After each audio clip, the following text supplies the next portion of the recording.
Hello students, good morning.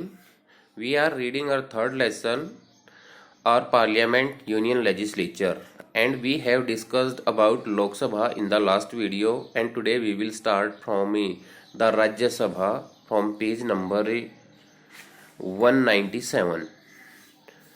The Rajya Sabha is the upper house of the Parliament. राज्य सभा upper house होती है parliament में। हमने पहले भी पढ़ लिया है, हमारी पार्लियामेंट में 2 हाउसेस बना रखे हैं, लोकसभा और राज्यसभा। लोकसभा को अदर नेम हम हाउस ऑफ द पीपल भी बोलते हैं और लोअर हाउस भी बोलते हैं। राज्यसभा का दूसरा नाम क्या होता है? अपर हाउस, और इसको हम ही काउंसिल ऑफ स्टेट्स भी कहते हैं। The states participate in the legislative activity at the centre through this house. जो स्टेट होते हैं वो लेजिस्लेटिव एक्टिविटी में पार्टिसिपेट करते हैं इसी हाउस के जरिए, यानी कि राज्यसभा के जरिए ही स्टेट लेजिस्लेटिव के जो मेंबर्स हैं वो इसमें पार्टिसिपेट करते हैं। यानी कि स्टेट की तरफ से जो पार्टिसिपेशन होता है वो इसी हाउस के जरिए होता है। फिर आता है कंपोजिशन, इसकी संरचना कैसे होती है, इसको कैसे बनाया जाता है। The maximum number of members of the Rajya Sabha can be 250। जो मैक्सिमम नंबर होते हैं राज्यसभा में वो कितने होते हैं? मेंबर्स के नंबर्स कितने होते हैं? 250। यानी कि टोटल मेंबर्स कितने होते हैं राज्यसभा के? 250। और हमने लोकसभा में कितने पढ़े थे? 552। ठीक है, राज्यसभा में अधिक से अधिक 250 हो सकते हैं और लोकसभा में 552 हो सकते हैं। Out of these 238 are representative of state, और 250 में से 238 रिप्रेजेंटेटिव कहाँ के होते हैं? राज्यों से होते हैं, and union territories. And 12 are nominated by the president of India, और 12 कैंडिडेट ऐसे होते हैं जो प्रेसिडेंट ऑफ इंडिया के द्वारा नॉमिनेट किए जाते हैं। The nominated members are well known in the fields of literature, science, art and social services.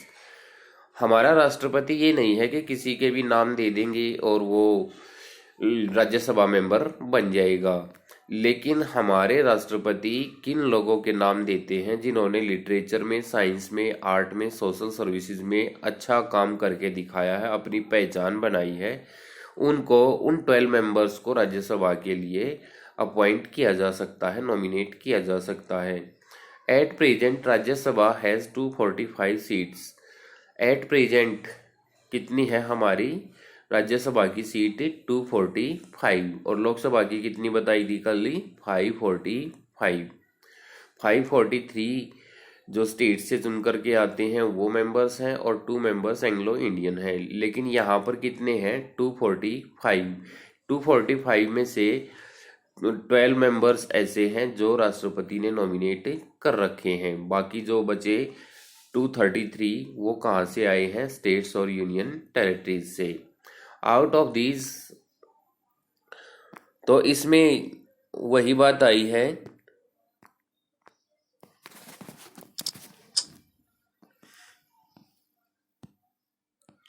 इसमें दिया है 233 members represent the states and union territories and 12 members are nominated by the president.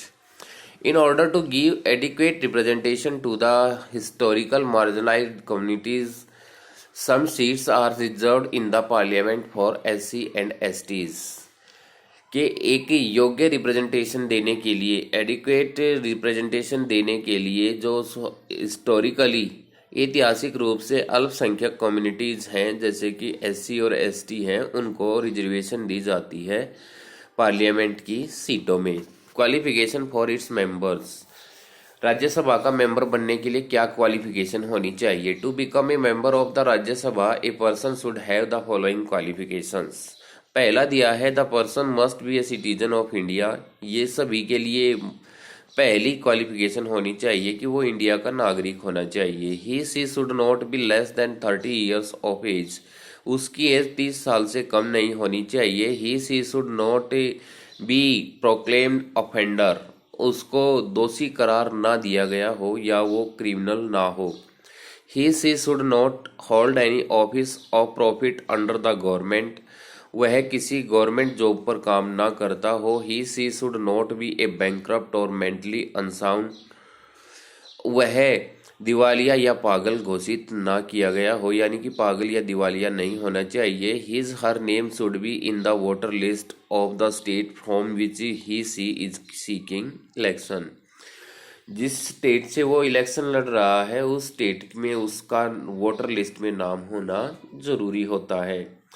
Election procedure, Rajya Sabha के लिए जो election procedure रखा गया हो, क्या रखा गया है। Election to the Rajya Sabha are indirect, indirect इसका इलेक्शन होता है। The members of the Rajya Sabha are elected by the members of legislative assemblies of the states, Rajya Sabha के मेंबर्स को कौन चुनता है, लेजिस्लेटिव असेंबली जो स्टेट्स में बनाई गई है उनके मेंबर्स इसको चुनते हैं।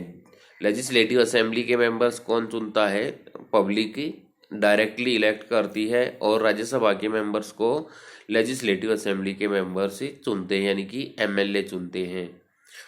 The representative of the union territories where there are no assemblies are elected by special electoral provisions, और जो प्रतिनिधि है यूनियन टेरिटरीज से वहाँ पर कोई असेंबली नहीं होती है तो उनको स्पेशल इलेक्टोरल प्रोविजन दिए गए हैं इलेक्ट करने के लिए, यानी कि स्पेशल चुनावी प्रावधान किए गए हैं। In addition 12 members are nominated by the president, इसके अलावा हम पहले भी पढ़ चुके हैं 12 मेंबर्स को नॉमिनेट करता है, प्रेसिडेंट करता है। उसके बाद आता है term. The Rajya Sabha is a permanent body, it can not be dissolve, Rajya Sabha permanent body होती है, इसको डिजॉल्व नहीं किया जा सकता, जैसे लोकसभा को 5 ईयर्स के बाद डिजॉल्व किया जाता है। 1/3 of its member retire after every 2 years, इसके 2 साल के बाद 1/3 मेंबर जो है उनको रिटायर कर दिया जाता है। Every member has a 6 year term, और प्रत्येक मेंबर की 6 साल के लिए टर्म होती है। प्रेजाइडिंग ऑफिसर्स, तो प्रेजाइडिंग ऑफिसर में क्या है, the vice president of India is the ex officio chairman of the Rajya Sabha, जो वाइस प्रेसिडेंट होते हैं उपराष्ट्रपति होते हैं इंडिया के, वही राज्यसभा के एक्स ऑफिशियो चेयरमैन माने जाते हैं, पूर्व अधिकारी मतलब पूर्व अध्यक्ष माने जाते हैं। The members of Rajya Sabha also elect A deputy chairman from amongst themselves, और राज्यसभा के मेंबर्स में से ही एक डिप्टी चेयरमैन चुना जाता है। जो पूर्व चेयरमैन होता है वो तो हमारा कौन होता है, उपराष्ट्रपति होता है, सॉरी, जो आजकल वेंकैया नायडू है। उसके बाद आता है president.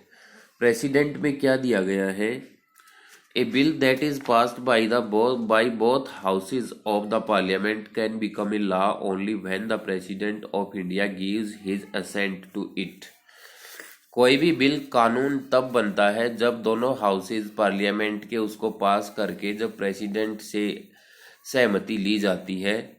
In other words no bill can become a law without the president signature, parliament के 2 हाउसेज बेशक किसी बिल को पास करके भेज दे, लेकिन जब तक प्रेसिडेंट के साइन नहीं होते तब तक कोई भी बिल कानूनी नहीं बन सकता।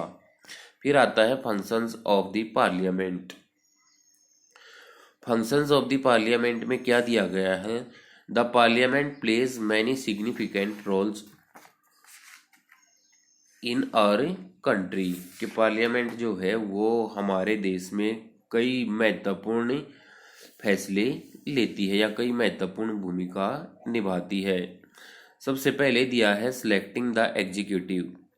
Selecting the executive government from among themselves is an important function of the members of the Lok Sabha.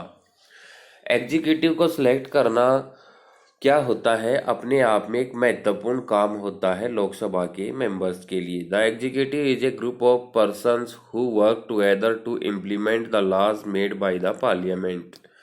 Executive एक ग्रुप होता है उन लोगों का जो पार्लियामेंट के द्वारा बनाए गए कानूनों को लागू करते हैं। The Lok Sabha result show total number of MPs, Lok Sabha का रिजल्ट जो है वो दिखाता है कि जो टोटल नंबर ऑफ एमपीज हैं, member of parliament belonging to each political party, वो प्रत्येक पार्टी से बिलोंग करते हैं। To form a government a political party must have a majority of MPs in the Lok Sabha.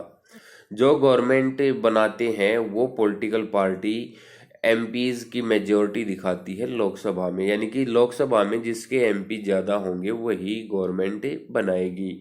For example, as we know the present Lok Sabha has 545 MPs. Example के तौर पर लेते हैं कि एट प्रेजेंट लोकसभा में कितने एमपी चुने जाते हैं 545, और ज़्यादा से ज़्यादा कितने हो सकते हैं 552।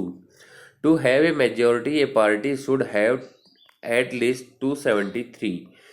तो किसी भी पार्टी को मेजोरिटी लेने के लिए कम से कम 273 एमपीज चाहिए, above half the total number of seats, यानी कि आधे से एक ज़्यादा सीट होनी ज़रूरी है।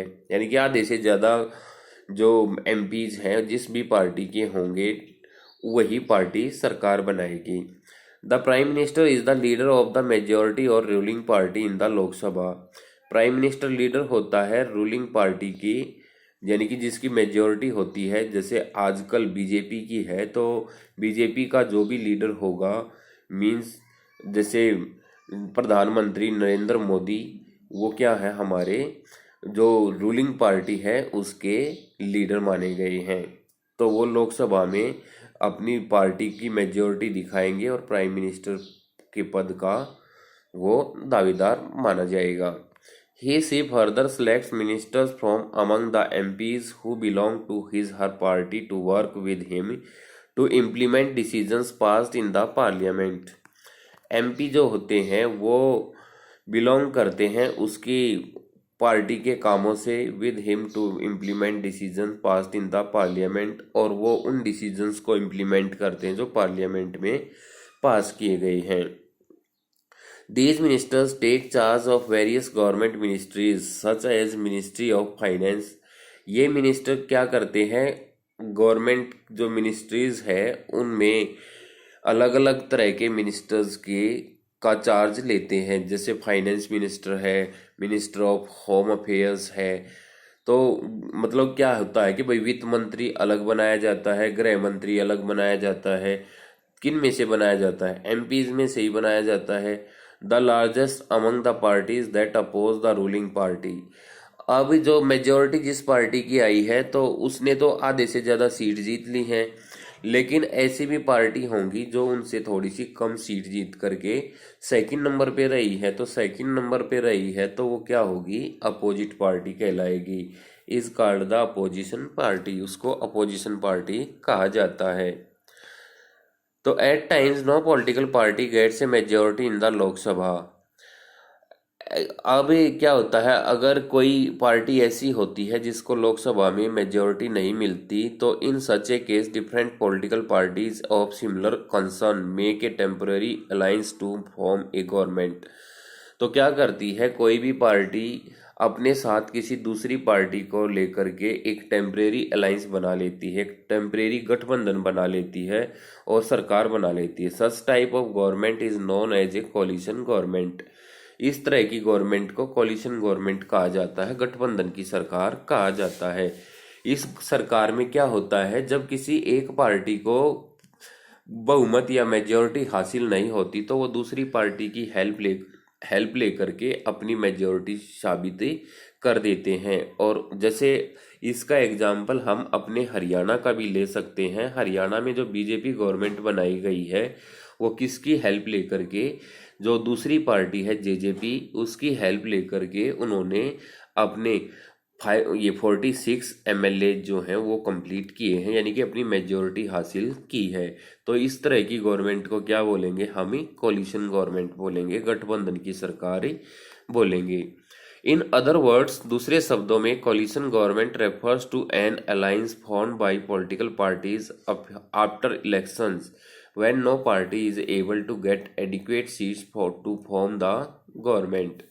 इस तरह की सरकार कोलिशन गवर्नमेंट कब बनाई जाती है, जब कोई भी पॉलिटिकल पार्टी एबल नहीं हो पाती एडिक्वेट सीट्स लेने में, यानी कि अपनी जो सीट्स हैं वो, जैसे हम अपने हरियाणा का ही एग्जाम्पल लेते हैं तो हरियाणा में जो टोटल लेजिस्लेटिव असेंबली की 90 सीट्स हैं, तो उसमें से जो भी पार्टी 46 सीट्स ले लेगी उसकी मेजोरिटी आ जाएगी।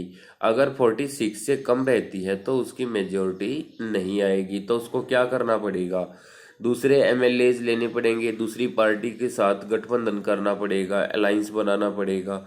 और जब वो उस दूसरी पार्टी के साथ अलायंस बनाएगा तो क्या हो जाएगा, वो कोलिशन गवर्नमेंट बना लेगा। तो आज की वीडियो में हम इतना ही पढ़ेंगे। आप यहाँ तक का लेसन अपनी बुक से दोबारा से फिर पढ़ेंगे, और कोई भी दिक्कत आती है पढ़ने में, समझने में, तो आप डाउट क्लास में यानी कि ऑनलाइन क्लास में पूछ सकते हैं। Thank you.